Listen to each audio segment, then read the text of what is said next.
जय माता रानी दोस्तों, आपके चैनल नीता विक्रम में आप सबका स्वागत है। माँ जगदम्बा के नाम का जयकारा लगाएं, कमेंट सेक्शन में जय माता रानी लिखें। ओम जयंती मंगला काली भद्रकाली कपालिनी दुर्गा क्षमा शिवा धात्री स्वाहा स्वधा नमोस्तुते। आप सभी को नवरात्रि पर्व की हार्दिक शुभकामनाएं। साल 2020 में आप सबकी सभी मनोकामनाएं पूर्ण हो, आपकी पूजा सफल हो। माँ जगदम्बा के नवरात्रे शुरू हो गए हैं। आज पहला नवरात्रा है। इन 9 दिनों में हर रोज सुबह किस प्रकार पूजा करी जाए, हर रोज शाम में क्या पूजा करी जाए जिससे आपकी नवरात्रि की पूजा का आपको पूर्ण फल मिले, संक्षिप्त में सरल विधि मैं आपको बता रही हूँ। ऐसे पूजा करने से आपको पूजा का पूर्ण फल भी मिलेगा, माता रानी आप पे प्रसन्न भी होंगी और आपके कार्य भी बनेंगे।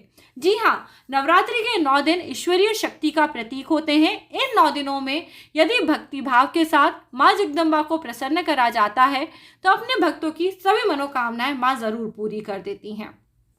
सरल तरीका है जिसे आप सब प्रतिदिन माँ के 9 दिनों में पूजन कर सकते हैं। नवरात्रि के दिनों में सुबह के समय जल्दी उठिए, ब्रह्म मुहूर्त यानी 4:30-5 बजे उठ जाइए। ज़्यादा से ज़्यादा 6 या 7 बजे तक उठ जाना चाहिए। जो लोग 7 या 8 बजे के बाद उठते हैं उनके लिए पूजा करने का विशेष फल उन्हें प्राप्त नहीं होता है, क्योंकि यह समय तामसिक समय होता है। तो सुबह जल्दी उठिए और उठने के बाद अपने रोज़ के कार्यों से निवृत्त हो जाइए, यानी आप बाथरूम वगैरह सब जो भी आपके कार्य करने हैं, स्नान करना है, वो सब आप कर लीजिए। और सुबह उठ के आपको अपना मुंह साफ कर लेना है, अच्छे से स्नान करना है। फिर एक तांबे के लोटे में जल ले लीजिए। तांबे का ना हो तो पीतल का ले लीजिए, या जो भी लोटा आपके पास हो उसमें जल ले लीजिए। सूर्य देव को जल ज़रूर चढ़ाइए। सूर्य देव को जल अर्पित करने के लिए जल में थोड़े लाल फूल डाल सकते हैं, रोली चावल ये सब चीज़ डाल सकते हैं। कुछ भी ना डालें तो अपनी भावनाओं के साथ भगवान को श्रद्धा के साथ पूजा ज़रूर अर्पित करिए।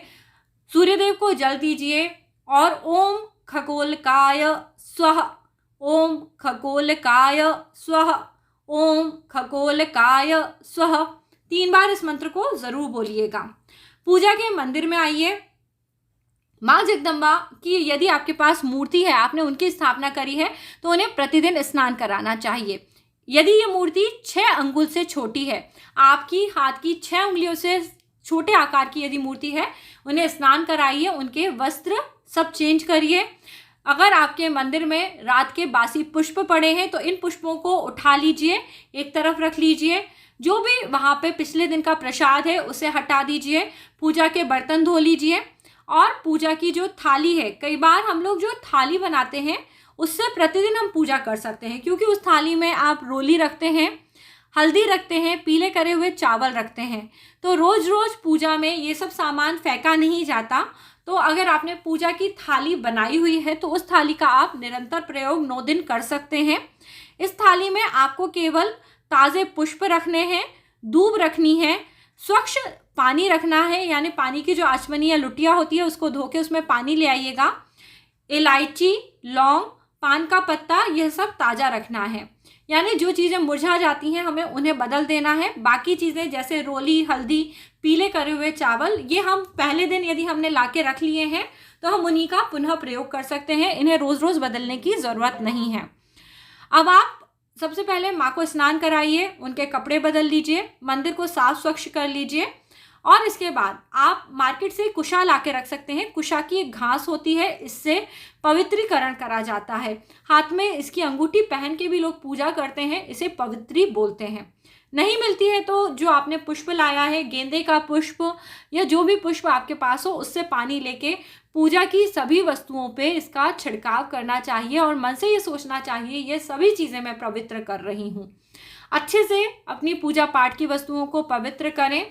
पूजा के लिए प्रतिदिन आप फल, फूल इत्यादि लेके आएँ। इसमें फल आप प्रसाद में ज़रूर रखिए, कोई ना कोई फल प्रतिदिन प्रसाद में रखना चाहिए। सुबह के समय जो आप पूजा करते हैं, आपने पहले दिन पूजा करी होगी तो आपने यदि यहाँ पे स्थापना करते समय जवारे बोई हैं, कलश रखा है, अखंड ज्योत जलाई है तो और मातृका रखी हैं, नवग्रह रखे हैं, गणेश गौरी की स्थापना करी है, तो इन सब की भी आपको प्रतिदिन पूजा करनी है। या फिर आपने छोटी संक्षिप्त में पूजा करी है, केवल माँ का फोटो रखा है, एक कलश रखा है, तो उस तरह से पूजा करिए। जो भी आपके पास पूजा का आपने पहले दिन पे व्यवस्था करी है वैसे ही पूजा शुरू करेंगे। कोई भी पूजा शुरू करने से पहले गणपति जी का ध्यान करिए, हे भगवान हमारे नवरात्रि के इस पूजन को ग्रहण करें, माँ जगदम्बा हम पे प्रसन्न हो, ऐसे भाव रखते हुए गणेश जी का पूजन करें। गणेश जी पे रोली, हल्दी, चावल का तिलक चढ़ाएं, दूबा चढ़ाएं और आप कोई ना कोई प्रसाद ज़रूर चढ़ाएं और वहाँ पे आप उन्हें लौंग इलायची अर्पित कर सकते हैं।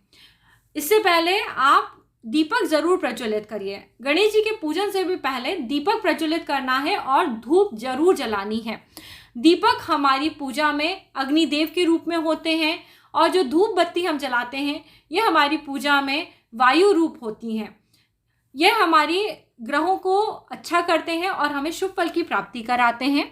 गणेश जी का पूजन करिए। इसके बाद मातृका यदि स्थापित है तो मातृका को फूल से थोड़ा पानी डाल के शुद्ध करिए।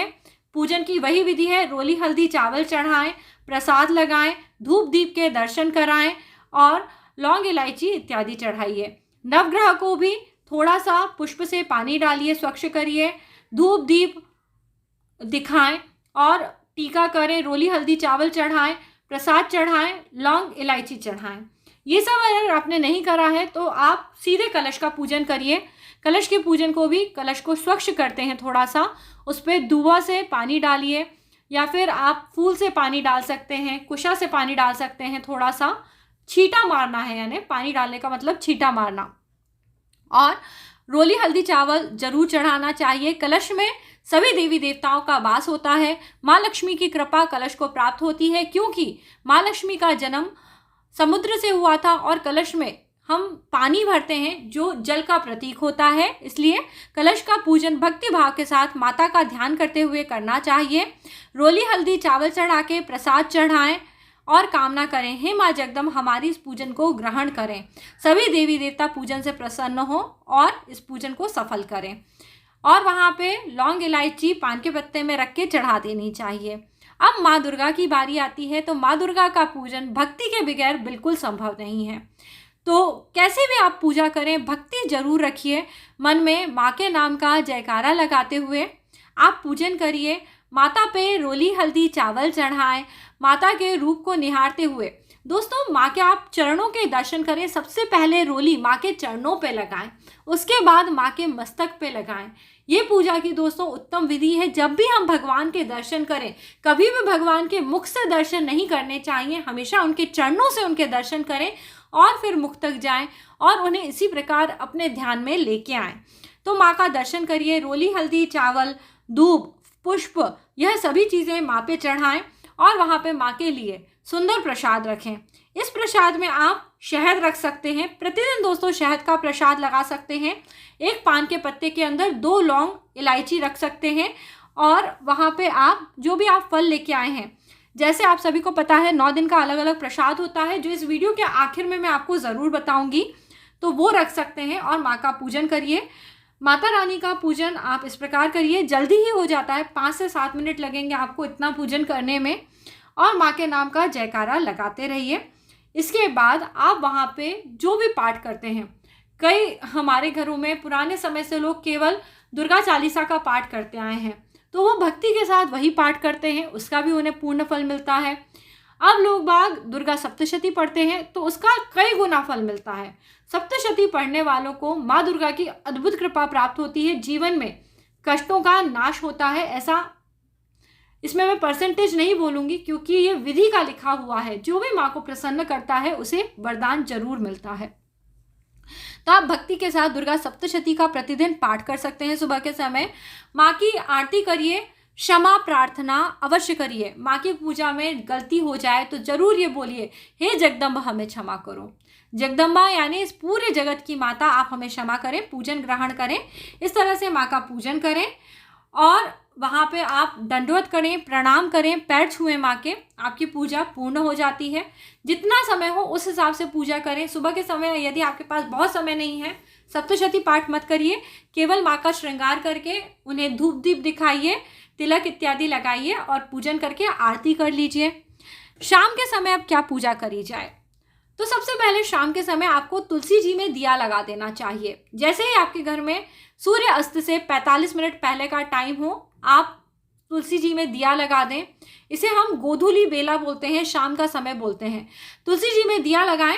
यदि आपने व्रत उपवास करा है, आप एक समय भोजन ले रहे हैं या फलाहार ले रहे हैं, जो भी, कई लोग साबूदाने की खिचड़ी खाते हैं, कई पूरी आलू की सब्जी खाते हैं, जो भी भोजन आप खाते हैं बना लें पहले से, क्योंकि माँ को आप अपने प्रसाद का भोग लगाएं। कई लोग क्या करते हैं, पूजा करते हैं उसके बाद भोजन बनाते हैं। यदि आप भोजन पहले बनाएंगे और माँ को उसका भोग लगाएंगे तो आपको कई गुना फलों की प्राप्ति होगी। शाम के समय पहले तुलसी माता का पूजन करें। अपने मंदिर में जो आपने सुबह प्रसाद चढ़ाया है वह सब उतार लें। खासतौर पे लोग पूछते हैं लौंग और इलायची का क्या करना है। सभी देवी देवताओं पे जो लौंग इलायची चढ़ी है, इसे अलग से एकत्रित करके रख लें। प्रतिदिन इसे आप नियम से खाते रहें। माँ की पूजा में रखी हुई लौंग इलायची अभिमंत्रित हो जाती है और इसे माँ का प्रसाद समझ के रोज ग्रहण करा जाता है। लौंग साबुत जो रहती है उसके ऊपर का फूल हटा के आप इसे ग्रहण कर सकते हैं प्रसाद समझ के। शहद को भी ग्रहण करा जाता है माँ का प्रसाद समझ के। शाम के समय माता के निमित्त कोई ना कोई भोग जरूर रखें। मेवे मिष्ठान रखें, हलवा बना सकते हैं, शक्कर, मिश्री इत्यादि इन चीज़ों का भोग लगाया जाता है। और जैसा मैंने आपको बताया, जो भी खाने का सामान आप बना रहे हैं वो ज़रूर माँ को भोग लगाएं। मौसमी फल, जैसे कि दोस्तों माँ स्त्री रूप है, ईश्वर के स्त्री रूप में हमें इस तरह के फल चढ़ाने चाहिए जिससे हमें ईश्वर के स्त्री रूप का ज्ञान होता है। जैसे अनार का फल, नारंगी का फल, और ये क्या कहते हैं, अंगूर, यह सभी चीज़ें स्त्री रूप में ईश्वरीय देन है। इनको हम ईश्वर को जब स्त्री रूप में अर्पित करते हैं या नवरात्रि में अर्पित करते हैं तो अच्छे फलों की हमें प्राप्ति होती है। इसके अलावा केला, सेब, जो भी मौसमी फल हैं आप वो सभी चढ़ा सकते हैं। पर अनार, नारंगी और अंगूर, इन फलों को विशेष तौर पे माँ की पूजा में चढ़ाया जाता है। दूध, मालपुआ, शहद, गुड़, हलवा, इन सभी चीज़ों का भोग लग सकता है। तो जो भी चीज़ आपके पास अवेलेबल हो वो शाम के समय भी भोग लगाएं। माता की यदि इस समय पे आप सप्तशती का पाठ करना चाहते हैं तो इस समय पाठ कर लीजिए। सुबह नहीं हो पाया तो शाम करिए और माँ से प्रार्थना करिए कि वो आपको कार्यों में सफलता दें। और इसके बाद आरती करिए, क्षमा प्रार्थना करिए, तभी भोजन ग्रहण करिए। अब कई लोग इस समय पे भी माँ का पाठ नहीं कर पाते, पर दोस्तों ये नवरात्रि का त्यौहार है तो आपके लिए एक और समय है जो विशिष्ट समय है, क्योंकि ये रात्रि का समय है।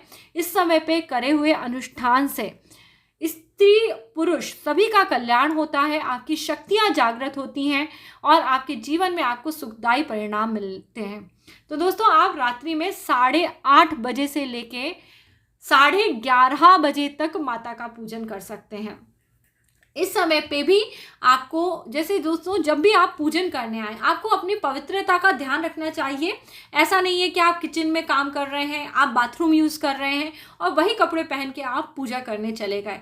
आपको एक बात का ध्यान रखना है, जब भी आप पूजन करने जाएं कपड़े साफ पहने, हाथ, पैर, मुंह इत्यादि सब साबुन से अच्छे से धो लें या साफ पानी से धो लें या फिर स्नान कर लें, 1 लोटा जल डाल के स्नान कर लें और माँ का पूजन करें, क्योंकि हम माता का पूजन में पवित्रता का बहुत ध्यान रखते हैं। इस तरह से आप पूजन करें। रात्रि में 8:30 बजे से लेकर 11:30 बजे के बीच में भी, जैसे कई लोग शाम में दीपक लगाया, आरती कर ली, फिर आपने जो प्रसाद या भोजन बनाया 8:30 बजे से लेकर 11:30 बजे तक माँ का पूजन कर लीजिए, माँ को प्रसाद भोग अर्पित कर दीजिए और दोबारा दीपक जलाइए, धूप बत्ती जलाइए, माँ का जो पाठ करना है आपको वो करिए और भोग लगाइए। माँ को भोग जरूर लगाइए दोस्तों। आप लोग यदि 3 समय माँ को भोग लगाते हैं तो आपकी पूजा बहुत अच्छे से पूर्ण होती है। सप्तशती का पाठ करते हैं तो करोड़ों गुना आपको पुण्य फल की प्राप्ति होती है। माता जगदम्बा का आशीर्वाद अपने भक्तों को हमेशा प्राप्त होता है, इसलिए इन 9 दिनों में माँ का पूजन ज़रूर करिए। रात्रि में 11:30 से लेके दोस्तों बल्कि 2:30 बजे तक भी आप माँ का पूजन कर सकते हैं। तो आप 8:30 बजे से लेके 11:30 के बीच में सप्तशती का पाठ यदि आप सुबह नहीं कर सकते, शाम नहीं कर सकते, तो रात में ज़रूर करिए। आपको पता है मैंने वाकार विधि अपने चैनल में बताई हुई है, उस विधि से आप पाठ करिए। वरना आज मैं आपको ज़रूर एक वीडियो देने वाली हूँ जिसमें सप्तशती के पाठ का क्या समय होना है, कैसे कब करना है, वो सब बताऊंगी, तो आप वो देख लीजिएगा और प्रतिदिन इस विधि से पाठ करिए। माँ की रात में भी आप आरती कर सकते हैं, पैर छूइए, क्षमा प्रार्थना करिए और इन 9 दिनों में देवीमय हो जाइए, आप देवी के हो जाइए, देवी माँ आपकी हो जाएंगी।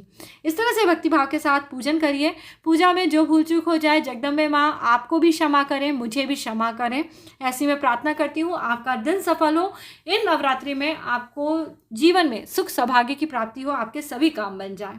तो ये आसान सी विधि है, इस विधि से आप पूजन करिए। पहले दिन माँ शैलपुत्री का पूजन होगा। इन्हें घी का भोग चढ़ाना चाहिए। सुबह शाम जब भी आपको समय मिले घी का भोग लगाइए। ये देसी घी घर के लोगों को खाने के लिए दीजिए, माँ का प्रसाद है। दूसरे दिन माँ ब्रह्मचारिणी का पूजन होता है। इस दिन पे शक्कर का भोग लगाइए। शक्कर भी घर के सभी लोगों को दीजिए खाने के लिए, माँ का प्रसाद है। माँ चंद्रघंटा के पूजा में दूध का भोग लगाया जाता है। माँ कुष्मांडा के पूजन में चौथे दिन पे मालपुए का भोग लगाया जाता है। पांचवें दिन माँ स्कंद माता का केले की भोग लगा के पूजा करी जाती है। छठे दिन माँ के कात्यायनी रूप को शहद का भोग लगाया जाता है। सातवें दिन माँ को गुड़ का भोग लगाना चाहिए। आठवें दिन की पूजा में महागौरी का पूजन होता है। इस दिन पे नारियल का भोग लगाते हैं, हलवे का भोग लगाते हैं।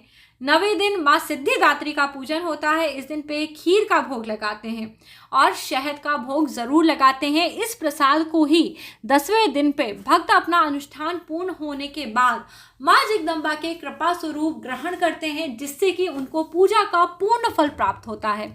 तो दोस्तों, इस प्रकार 9 दिनों में माँ जगदम्बा का सुबह शाम पूजा करने का सबसे आसान तरीका मैंने आपको बताया है। माँ जगदम्बा के आप सभी इसी प्रकार से पूजन करिए, आपको ज़रूर विशेष फलों की प्राप्ति होगी, माता का आशीर्वाद मिलेगा। जय माता रानी। सभी अपने परिवार का ख्याल रखिए, माँ जगदम्बा की भक्ति करिए और इस पुण्य फल को प्राप्त करिए। जय माता रानी दोस्तों।